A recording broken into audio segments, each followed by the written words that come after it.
Hey everybody. So I am going to be giving my take on some music for you guys. I'm going to be kind of doing some different takes on different albums each week.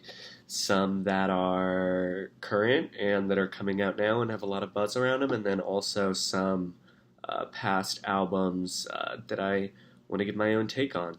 All right, so first up, I'm going to be giving my take on Kanye West's fifth studio album. It's called My Beautiful Dark Twisted Fantasy. All right, so let's go and do like a little history of this album. So it came out in late 2010. It's his fifth album, and it was his first album since the whole Taylor Swift VMA debacle. So he had a decent amount of backlash, actually a lot of backlash for that, and a lot of people actually said his career would be over. And this was earlier in his career, but he had done that 808s and Heartbreak album 2 years prior, which was well received, but it was definitely not a rap album, and it was a big shift from his first three albums.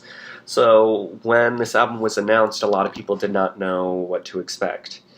But in the lead up for the album, in the months before, Kanye did something really interesting that a lot of people, I think, it's inspired since, where it's called Good Fridays.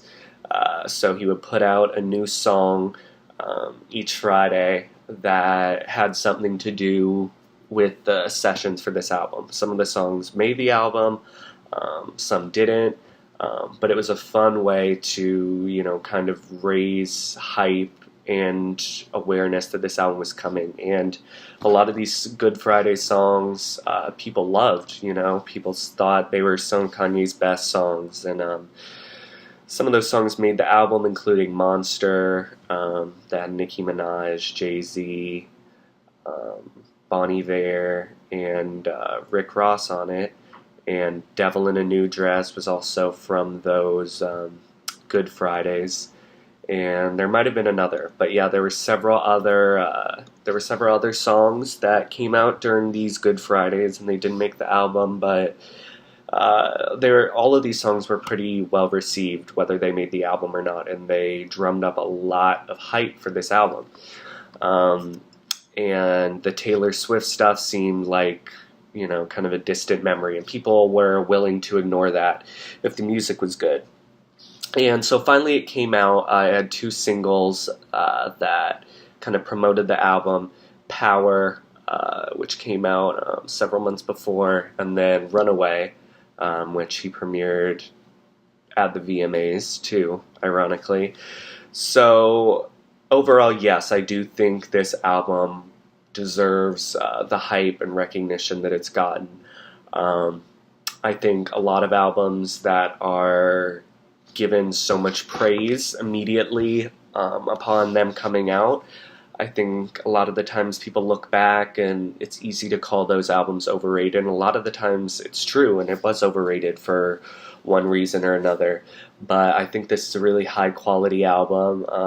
It's not perfect, but I have to say it's such a fascinating album, and some of the things it got praised for, how it was so diverse, had so many different features and genres, I think that's all warranted. I have to say Power, I think, is one of the quintessential Kanye West songs. Even before you heard it in every other commercial on TV, it was immediately kind of Kanye's comeback, and it was kind of a force to be reckoned with, because everyone heard that song and was like, wow, like, this is a good song. He sounds great. He sounds stronger than he's ever been lyrically. It's a really interesting and even catchy song, and it's definitely aged well. So I think that, started the album out with a bang when that was released as a single. Some of the other songs, they had Runaway, which I think it's a great song. I think it's a good song. I think sometimes, if there's any song on this album that might be a little overhyped, I'd say it's probably that song. I find myself going back to some other songs more, like Power, like Devil in a New Dress. but there's a great collection of songs here. You have features on here that go from everyone from Elton John on All of the Lights to Kid Cudi on Gorgeous, to Pusha T on multiple songs, to Nicki Minaj, to John Legend.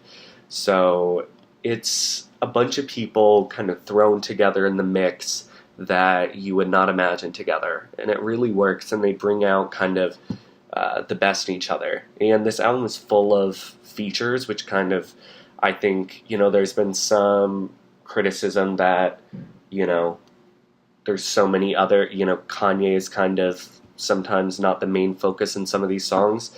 And I think overall it really helps the album to have all these other people on it shine, like, that Nicki Minaj monster verse that everyone talked about and, was so hyped up. That was kind of a moment for her earlier in her career. And yeah, a lot of these features, and it's just really kind of interesting subject matter. He talks in depth, honestly, or raps in depth about, his struggles with fame, which can sound cliche when you hear people talking about that on an album, but it's pretty fascinating. And just like, it's a song called Lost in the World, and that's a really kind of sad but interesting, really different from his last music. I think that's and that closes out the album.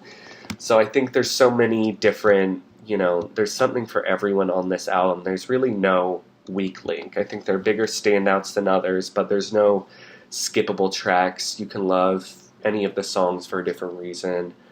But yeah, it's pretty great.